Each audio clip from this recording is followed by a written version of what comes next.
In this video, we're going to review how to find the y-intercept of a quadratic function, and we're going to go over how to find the x-intercepts of a quadratic function.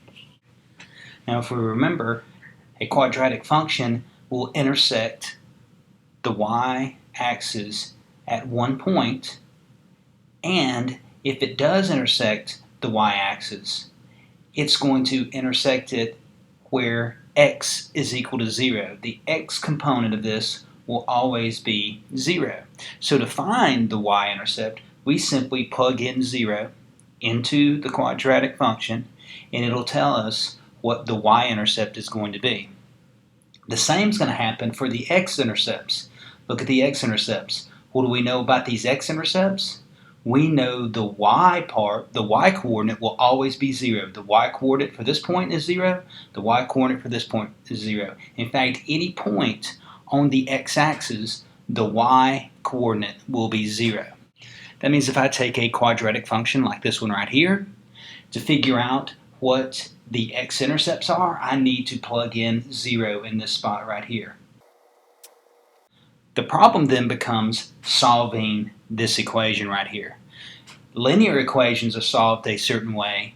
Quadratics, or any equation that has an exponent that I can see, I'm going to have to use some new methods to solve this, to figure out what these points are right here. It's going to be the solutions for this. There are three ways you can figure out what the solutions, what these points are on the x-axis. You can use factoring. That's something we've done in the past. So this is going to be a review for factoring, or you're going to have to remember how to factor to solve one of these. We're going to go over the quadratic formula. It's another way to figure out where this intersects the x-axis, or we can use the square root method. So to use factoring on these, the y component always needs to be 0. That means I need to factor this part right here. First thing I look for is the greatest common factor. It does not have a greatest common factor. That means I make two sets of parentheses. I put the variable I'm using here in the front.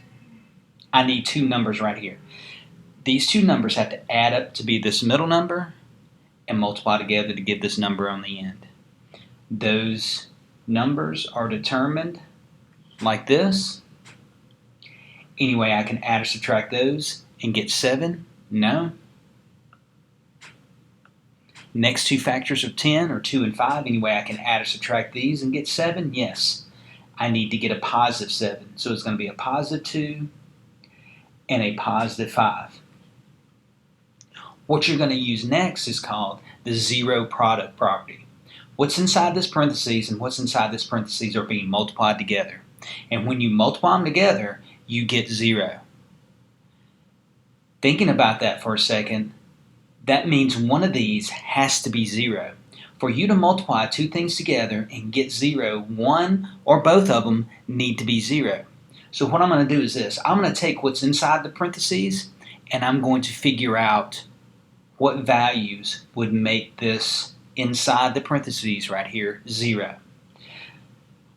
Now when you're asked to show your work, this is what you're going to be doing. I need to figure out what's going to make this right here equal to 0. And I need to figure out what's going to make this equal to 0. And I solve these two. And I'll have my two x-intercepts or the solution for this. I solve each one of these little equations. I subtract 2 from both sides. X is equal to -2. There's one of my answers. There's one of my x-intercepts. The opposite of plus 5 is subtract 5. -5 is my other x-intercept. So what we're going to do on these is we're simply going to solve these using factoring. I already have 0 in the spot where the y is. That means I just need to factor this and solve it. First thing I always look for is the greatest common factor. No greatest common factor of all three of these. This is a trinomial. I make two sets of parentheses. I put the variable in the front for each one of them. I am now looking for two numbers to put right here. Those two numbers have to add up to be 11 and multiply together to give me 24. The way I do that is I start listing factors of 24. Now I start with 1 and 24. Any way I can add or subtract these and get 11? No. Will 2 go into 24? Yes, 12 times. Any way I can add or subtract these and get 11? No. Will 3 go into 24? Yes, 8 times. Any way I can add or subtract these and get 11? Then these are the two numbers I'm looking for, because when I add them together, I get 11. I need to get a positive 11. So it's going to be a plus 3 and a plus 8. I'm going to use my zero product property. That means one of these or both of them need to be equal to 0 for me to multiply them together and get 0. That means I need to figure out what makes this right here equal to 0, and I need to figure out what makes this equal to 0. And I solve both of those. I solve this by subtracting 3 from both sides. X is equal to negative 3. I solve this by subtracting 8 from both sides. X is equal to negative 8. You need to get in the habit of doing this. Some students go, well, I can look and tell that if I put a negative 3 in there, that's going to make that 0, or I can look at that. You need to know the techniques so that when it gets to more difficult problems, you'll know what the technique is to getting these answers. I'm going to solve this using factoring. The very first thing I'll look for is the greatest common factor. Another thing, these need to be in standard form. To use any of these techniques, whether it's the quadratic formula later on or to factor it, it needs to be in standard form. It is. There is no common letter or number that will go into all these. So I make two sets of parentheses, equal to 0. There's my equal 0. What I'm doing is I'm splitting this up. Take that variable, put one there, one there. I am now looking for two numbers. Those two numbers add up to be 6, but multiply together to give me negative 27. So I'm going to look at factors of 27. 1 and 27. Any way I can add or subtract these and get 6? No. Will 2 go into 27? No. Will 3 go into 27? Yes. It'll go into it 9 times. I need to be able to put positive and negative signs and get a positive 6, but when I multiply them together, I get a negative 27. That means a positive 3 and a negative 9, a negative 3 and a positive 9. What combination here gives me a positive 6 when I combine them together and a negative 27 when I multiply them together? That will be this combination right here. A negative 3 and a positive 9. Now I'm ready to use the zero product property. I need to figure out what makes this equal to 0, and I need to figure out what makes this equal to 0.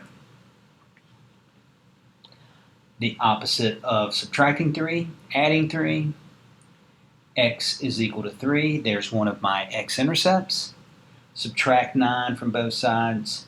X is equal to negative 9. There are my two solutions. There are my two X-Intercepts for this. I'm going to use factoring to solve this one. Instead of having a trinomial, there's a binomial. Make sure I have equal to 0. I'll look for a greatest common factor first. There is no greatest common factor. That means I need to make two sets of parentheses. And since this is a binomial, in fact, it has a minus sign. I can take the square root of each one of these numbers. There is an even exponent. That means I can split this up by using or taking the square root of each one of these. So the square root of 16 is 4. Put a 4 in the front. I need to split this x squared up into x and x. What two numbers are exactly the same that multiply together to give me 9? That would be a 3 and a 3. One of them needs a plus, the other one needs a minus sign. I need to figure out what makes this one equal to 0, and I need to figure out what makes this one equal to 0. I need to solve these. To solve this one, I subtract 3 from both sides. 4x is equal to negative 3. What do I need to do to both sides here? Divide by 4. x is equal to negative 3/4. There's one of my answers. I can get fractions on these. They don't always come out to be whole numbers. Add 3. 4x is equal to 3. Divide both sides by 4. X is equal to positive 3/4. There are my two answers for this one. When they ask you to solve one like this, sometimes students think this one is a difficult one. That gets them confused. What is happening is they have done half the work for you. It's already set up. This one I need to factor, and so I made two sets of parentheses. This problem, it's already been factored for you. So you have been given one step for this one. You have been given one step for this one. So you don't have to do the factoring part. You immediately set up two equations to figure out what makes that equal to 0 and what makes this equal to 0. I solved this one by subtracting 3 from both sides. X is equal to negative 3. I add 4. X is equal to 4. So if it already has parentheses in it, it has already been factored for you. This should be an easier problem, not a more difficult one.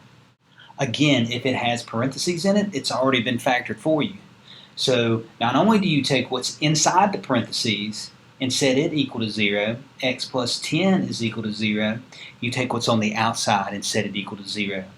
3x is equal to 0. You solve this by dividing both sides by 3. X is equal to 0.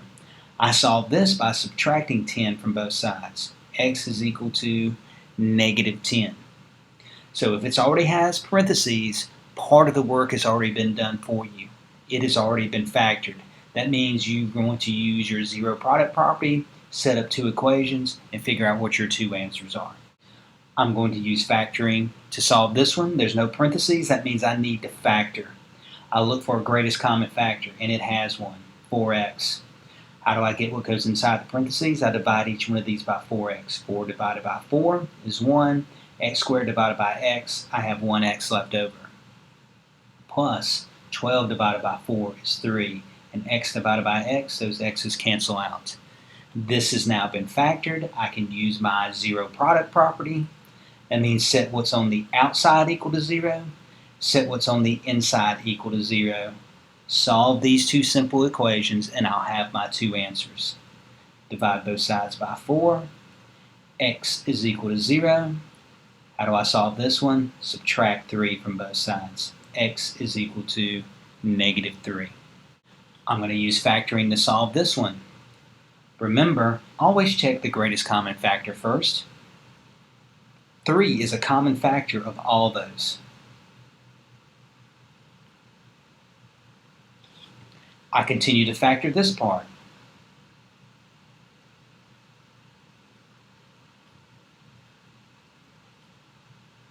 I'm looking for two numbers. Those two numbers have to add up to be 3 and multiply together to get me 4. I make my list, 1 and 4.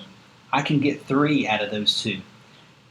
It's either a positive 1 and a negative 4, or a negative 1 and a positive 4. Which combination is going to get me a positive 3? That would be this combination right here. That means I put a negative 1 and a positive 4. This does not have a variable. So that I'm not going to set this equal to 0. I'm only going to set the parts that have variables equal to 0. X minus 1 is equal to 0. And x plus 4, I need to see what makes that equal to 0. Add 1. X is equal to 1. Subtract 4. X is equal to negative 4.